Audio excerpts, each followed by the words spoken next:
Now this isn't meant to be the Bible of table saw safety by any stretch, so if you're just starting out using a table saw or you're a grizzled vet, either way, lay back in your shack and play this track. So for this video, I'm mainly going to be talking about a job site table saw.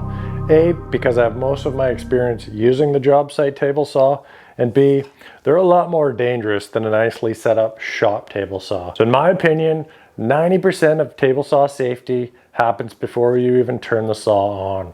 The first thing that you want to do every time you use a table saw, with no exception, hearing protection and eye protection. Now when you're using a table saw, it's not exactly like chunks of wood are going to hit you in the eye. They can. I've been hit in the orbital bone before by a screw that was in a piece of wood. Hit the blade, shot off, hit me right here under the safety glasses. So things can definitely shoot into your eye. But what the safety glasses really allow for is just to maintain concentration throughout a cut. If you're doing a certain kind of a freehand cut or something that requires you to look straight down the blade where the sawdust is going to be flying right into your eye, wearing the glasses just allows you to maintain your focus. And then at the end of the day, when you're showering, you're not going to be cleaning out 6 pounds of dust out of your eyes. Yeah, so kind of the next thing, especially with these job site saws or even with your shop saw, there's two things. You're going to want to make sure that all the area around your table saw is clear from things that you could trip on or that will distract you. The second thing with the setup of the saw is I really like having the saws on a stand. I'm not a fan of having them on the ground. I get it if you're a flooring guy and you're down there all the time. If that's what you're used to and you can safely use the saw, that's good. I'm not a fan of that. I like to put it on a nice stand, have it on there, nice and secure. And then if you're going to be cutting like long baseboards or long material, make sure you have some kind of an outfeed system.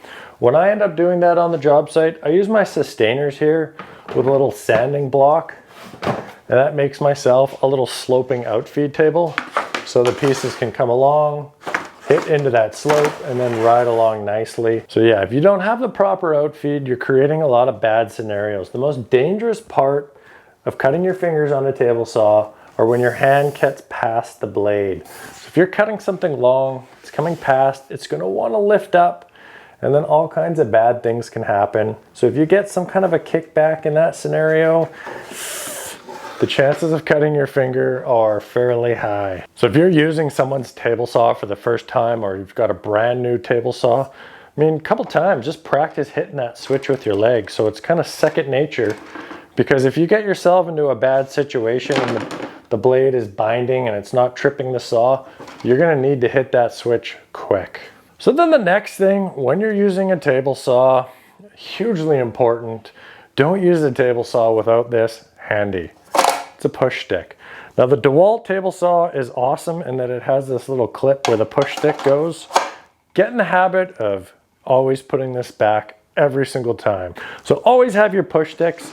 In my shop, I have this micro jig push stick. I don't find myself needing it a lot for cabinet install, but for certain small pieces and difficult cuts, this is the way to go. If you're getting into woodworking, you're definitely going to want to have one of these micro jig gripper push sticks. What they allow to do is to cut super small pieces, and the key to making good cuts is to have three-way pressure. You want to have pressure against the fence, pressure down, and then forward pressure. The micro jig push stick is the best push stick in the world for doing all three.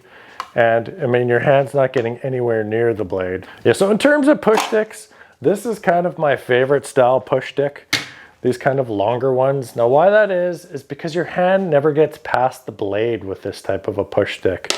When you go to this style, even if you make the big plywood version, there are some pretty cool plywood versions out there, and these are awesome as well.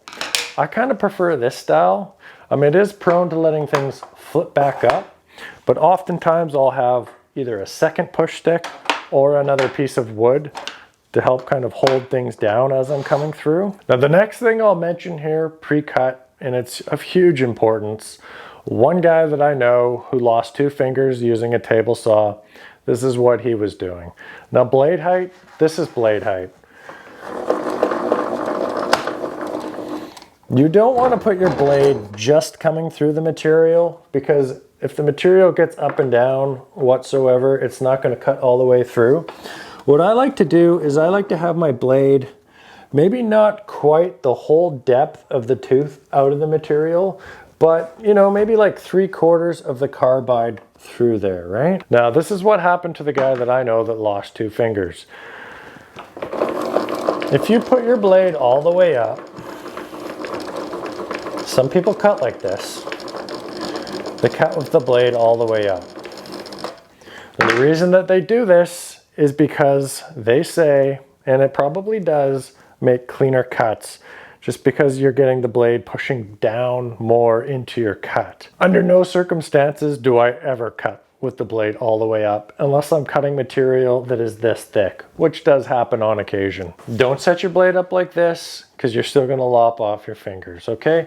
You wanna have about 1/2 to 3/4 of the carbide sticking up. You keep nice sharp blades on your table saws, you're gonna get beautiful cuts. Don't stick your blade all the way up. And if you're cutting a 2x4 and then the next thing you do, you're cutting a baseboard, put the blade down. Another little safety piece of equipment here besides push sticks is riving knives. I almost never ever use my table saw without a riving knife. So what the riving knife does is eliminate a lot of kickback. The riving knife is slightly thicker than the plate of the blade, but slightly thinner than the teeth. So that allows material to come through, and especially when you're cutting hardwood or any kind of even plywood. Plywood and hardwood has a mind of its own. As you cut that, sometimes it's going to want to just pinch back together because of the grains of the wood. When you're cutting like an MDF baseboard or melamine, some kind of a man-made material, it's a lot less likely to want to pinch and kick back. I would never cut hardwood without a riving knife. It's extremely dangerous. You're also going to want to make sure that you have the right knife for the right blade.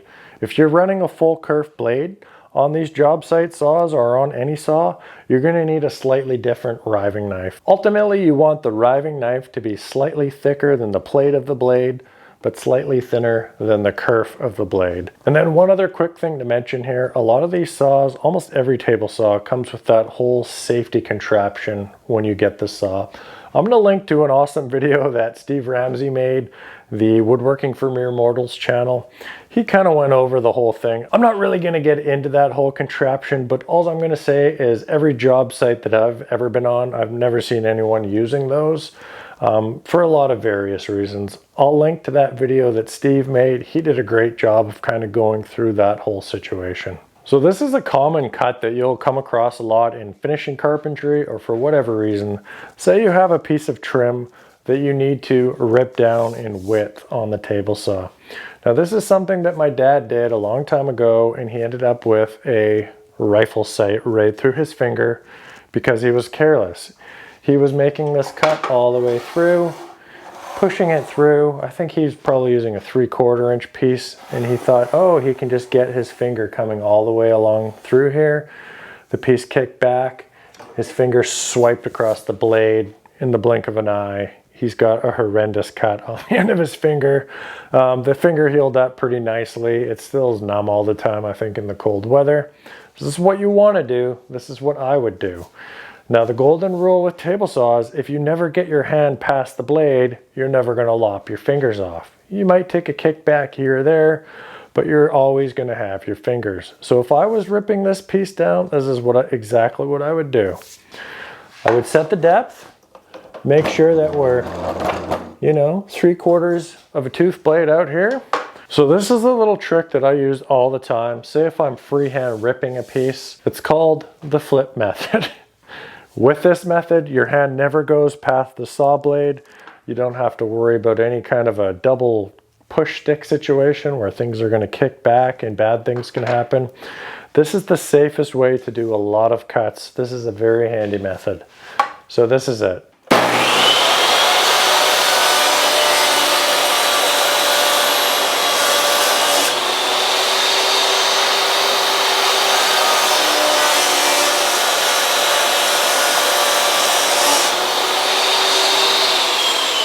This is something that I do.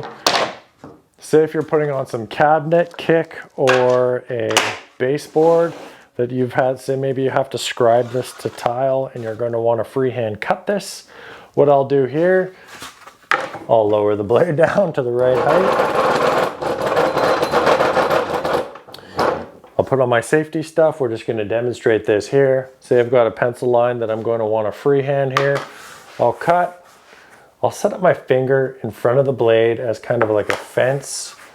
I'll have my safety glasses on so that I can sight right down the blade. I'll cut along. When I get to, I might even come up to here, right? I'll take the piece off. I'll flip it around. I'll finish the cut off this way. My hand never gets past the blade. When you're freehanding stuff and all of a sudden now you're past the blade, this is a real danger zone. This is where your hand could get sucked in and lop a finger off. If you have the blade set to the right height, you might get lucky with just a horrible gouge. If you're a moron and you have the blade all the way up, you could lose a hand. And then one other quick thing just about cuts on a table saw. Don't make stupid cuts.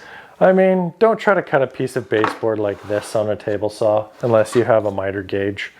Like if you're going to try to cross cut things on a table saw, you have to have a miter gauge, right? So you'd want to set that up there. You would not want this up tight against the fence. If you want to get into a shop situation, you can have a little stop block back here. You don't want this tight up on the fence because once that comes past here, that's going to bind in the blade and shoot back for sure. 10 out of 10 times. So if you're wanting to cross cut something on a table saw, you know, you're going to want to use a miter gauge. Just don't do stupid things on a table saw.